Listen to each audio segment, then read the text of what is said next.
파이썬 좀 써봤다 하시는 분들은 거의 다 한 번쯤은 겪어봤을 만한 아주 유명한 퍼즐이 하나 있죠? 네, 바로 그겁니다. 오늘은 이 미스터리를 한번 제대로 파헤쳐 보겠습니다. 자, 바로 이 코드 한번 보실까요? 0.1 더하기 0.2는 당연히 0.3이 나와야 하잖아요. 그런데 파이썬한테 물어보면 false라고, 틀렸다고 대답합니다. 아니, 이게 무슨 일이죠? 파이썬에 버그가 있는 걸까요? 아니면 우리가 모르는 뭔가 다른 비밀이 숨어 있는 걸까요? 놀랍게도 말이죠. 이건 버그가 아닙니다. 이건 그냥 컴퓨터가 소수, 그러니까 10진수를 처리하는 방식 때문에 생기는 아주 근본적인 특징이에요. 자, 지금부터 그 비밀 속으로 한번 들어가 보시죠. 자, 그럼 수사를 시작해 볼까요? 이 미스터리를 풀 첫 번째 단서는요, 바로 범인이라고 할 수 있는 플로트 타입, 바로 그 자체에 숨어 있습니다. 파이썬에서 플롯은 소수점이 있는 숫자, 즉 실수를 나타내는 기본 데이터 타입인데요. 여기서 진짜 중요한 키워드가 두 개 있습니다. 바로 근사값 그리고 IEEE 754라는 표준이에요. 이게 무슨 뜻이냐면요. 컴퓨터는 사실 모든 소수를 100% 완벽하게 저장하는 게 아니라는 겁니다. 대신 이 국제 표준에 따라서 그냥 최대한 비슷하게 가깝게 표현할 뿐이라는 거죠. 여기 플롯의 특징들을 좀 보세요. 여러 가지가 있지만 우리가 주목해야 할 건 바로 첫 번째, 정밀도 한계입니다. 플롯은 한 15자리에서 17자리 정도까지는 꽤 정확해요. 하지만 그 이상 넘어가면 완벽하다고 말할 수가 없게 되는 거죠. 네, 바로 이겁니다. 이게 바로 우리 미스터리의 가장 결정적인 단서예요. 이게 무슨 말인지 좀 더 쉽게 비유를 들어볼게요. 우리가 계산기로 1 나누기 3을 하면 어떻게 되죠? 맞아요. 0.33333 하고 끝도 없이 이어지잖아요. 그래서 우리는 적당한 선에서 잘라내거나 반올림을 해야만 하죠. 컴퓨터가 0.1 같은 소수를 이진수로 바꿀 때도 똑같은 일이 벌어지는 겁니다. 이게 딱 떨어지지가 않으니까 어쩔 수 없이 어딘가에서 잘라내야 하고 바로 그 순간 아주 작은 오차가 생겨버리는 거죠. 예를 들어서 0.75 같은 숫자는 4분의 3이잖아요. 이런 건 이진수로도 아주 깔끔하게 표현이 돼요. 근데 문제는 0.1 같은 숫자입니다. 얘는 이진수로 바꾸면 아까 그 0.333처럼 끝없이 이어지는 무한소수가 되어버려요. 그럼 컴퓨터는 어떻게 할까요? 정해진 공간 안에 우겨 넣어야 하니까 어쩔 수 없이 뒷부분을 잘라버리는 겁니다.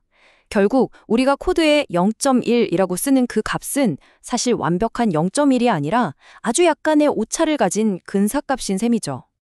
자, 이제 플롯의 이런 까다로운 비밀을 알았으니까 그럼 이걸 실제 코드에서는 어떻게 다뤄야 하는지 좀 더 실용적인 이야기로 넘어가 보죠.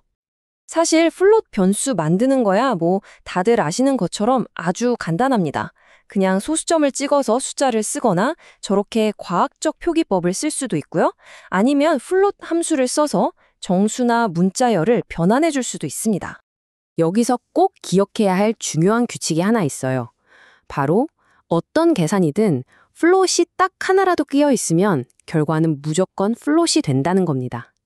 이걸 타입 승격이라고 하는데 파이썬이 혹시라도 정밀도를 잃어버릴까봐 알아서 타입을 올려주는 거죠.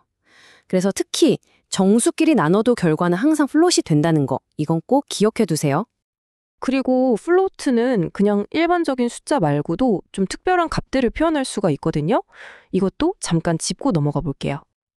네, 바로 무한대를 뜻하는 inf, 그리고 숫자가 아님을 의미하는 none입니다. 특히 이 none이 좀 특이한 녀석인데요. 자기 자신이랑 비교해도 같지 않다고 나와요. none equal none을 하면 false가 나온다는 거죠. 그래서 절대 등호로 비교하면 안 되고요. 반드시 매스 모듈에 있는 is inf나 is none 같은 전용 함수를 사용해서 확인해야 합니다. 자, 이제 모든 단서가 다 모였습니다. 드디어 우리가 맨 처음에 마주했던 그 미스터리를 시원하게 해결할 시간입니다. 다시 문제의 코드로 돌아와 보죠. 이제 우린 알죠. 코드에 있는 0.1과 0.2는 사실 완벽한 값이 아니라 이진수로 변환되면서 이미 아주 작은 오차를 품고 있다는 걸요. 그러니까 이들을 더한 결과도 정확한 0.3이 아니라 0.3에 아주 가까운 어떤 다른 값이 되는 겁니다. 그러니 당연히 등호로 똑같냐고 물어보면 컴퓨터는 아니라고 false라고 대답할 수밖에 없는 거죠. 그럼 어떻게 해야 할까요? 바로 여기 해결책이 있습니다. 파이썬의 매스 모듈에 있는 isClose라는 함수를 쓰는 겁니다. 이걸 쓰면 짜잔! true가 나오죠. 네, 바로 이 순간이 이번 이야기의 핵심, 바로 아하 모멘트입니다. isClose 함수는요, 두 숫자가 완전히 똑같은지를 따지는 게 아니라 이 정도면 거의 같다고 봐도 되지 않아? 하고 물어보는 것과 같아요. 즉, 부동소 수점 때문에 생기는 그 미세한 오차 정도는 너그럽게 눈 감아주고 충분히 가깝다고 판단해주는 거죠. 그래서 앞으로 플로트 값을 비교할 때는요, 등호 대신에 isClose를 써는 습관을 들이는 게 훨씬 안전하고 현명한 방법입니다.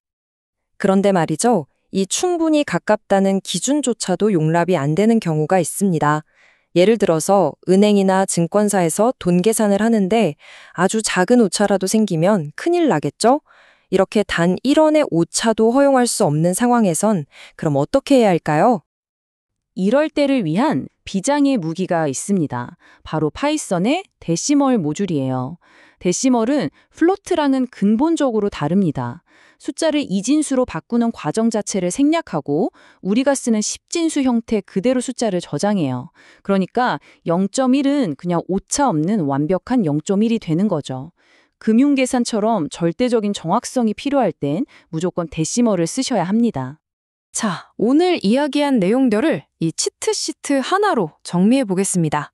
일반적인 플롯 비교는 매스.isClose, 돈 계산처럼 아주 정밀해야 할 땐 데시멀.데시멀, 무한대나 난 같은 특수값을 확인할 땐 매스.isinf나 isnen, 그리고 마지막으로 소수점 자리를 맞춰서 깔끔하게 출력하고 싶을 땐 f스트링을 쓰면 되고요.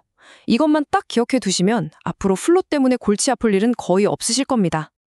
자, 이렇게 해서 0.1 플러스 0.2의 미스터리는 시원하게 풀렸습니다. 하지만 진짜 중요한 질문은 이제부터 시작이죠. 이제 플로트의 비밀을 알게 되셨으니 한번 생각해 보세요. 지금 여러분이 짜고 있는 바로 그 코드 속 어딘가에서 이 아주 작은 오차가 나중에 어떤 거대한 문제로 번질 수 있을까요? 한번 곰곰이 생각해 보시는 것도 좋을 것 같습니다.